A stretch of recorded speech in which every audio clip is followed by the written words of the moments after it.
Friends, यदि आपके गुलाब, गुड़हल, अपराजिता, गुलदाउदी जैसे फूलों वाले पौधों में ग्रोथ रुक गई है या फूल नहीं आ रहे हैं और यदि फूल आ चुके हैं, एक बार आकर दोबारा आना बंद हो गए हैं, तो आज की वीडियो में मैं एक ऐसा फर्टिलाइज़र शेयर करूंगी जिसमें अच्छी मात्रा में प्लांट के लिए पोटेशियम मिलेगा और पोटेशियम प्लांट में फल और फूल लाने में बेहद मदद करता है।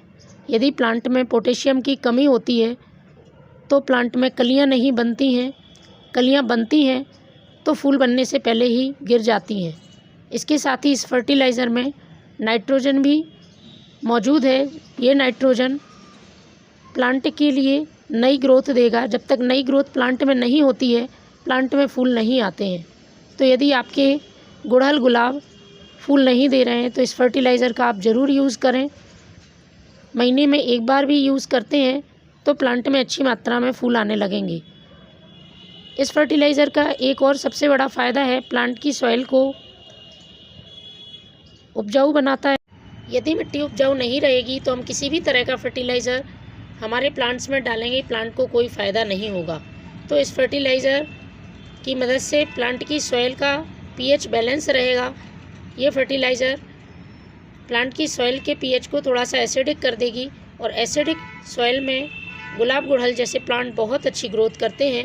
मोगरा के लिए ये फर्टिलाइज़र वरदान है, क्योंकि मोगरा में अब फ्लावरिंग होना शुरू होगी, उसमें अभी ग्रोथ चालू होगी। तो इसके लिए आप इस समय ये फर्टिलाइज़र देते हैं तो मोगरा बहुत जल्दी फूल देना शुरू कर देगा। ये फर्टिलाइज़र बिल्कुल फ्री का फर्टिलाइज़र है।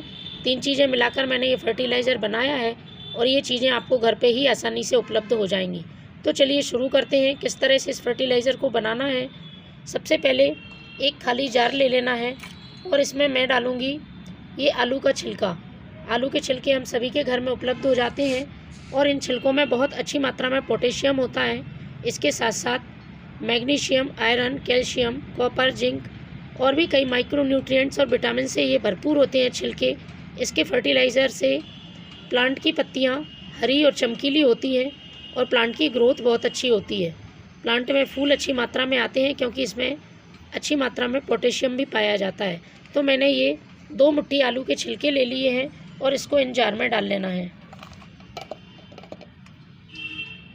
इसके बाद जो दूसरी चीज़ है वो है प्याज के छिलके। प्याज के छिलके भी पोटेशियम का रिसोर्स हैं और हम सभी प्याज का फर्टिलाइज़र अपने प्लांट पर समय समय पर यूज़ भी करते रहते हैं। इसके काफ़ी ज़्यादा बेनिफिट्स हमारे प्लांट्स के लिए हैं, लेकिन इस तरह से आप प्याज के छिलकों का इस्तेमाल करते हैं तो ये फर्टिलाइज़र और भी पावरफुल हो जाता है। तो इसको भी हमें इसी जार में इकट्ठा कर लेना है। मैंने 1 मुट्ठी प्याज के छिलके लिए हैं। इसके बाद जो तीसरी चीज़ है वो है यूज़ की हुई चाय पत्ती। नाइट्रोजन से भरपूर रहती है, प्लांट की ग्रोथ में बहुत मदद करती है, साथ में मिट्टी के पीएच को बैलेंस करके रखती है। मिट्टी का पीएच थोड़ा सा एसिडिक हो जाता है और प्लांट बहुत तेज़ी से ग्रोथ करता है और अच्छे फूल और फल प्लांट में आते हैं। तो मैंने 1 चम्मच ये यूज़ की हुई चाय पत्ती ले ली है। इसको हमें अच्छी तरह से पानी से भर देना है।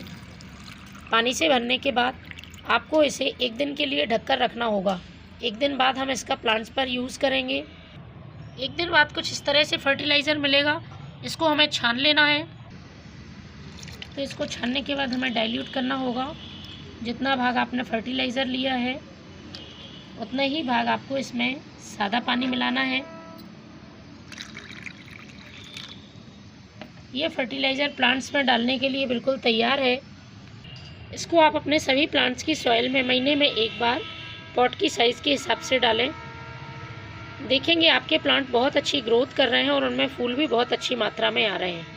तो फ्रेंड्स, आप भी बनाएं ये फ्री का जैविक फर्टिलाइज़र और प्लांट को अच्छी ग्रोथ दें। Thank you.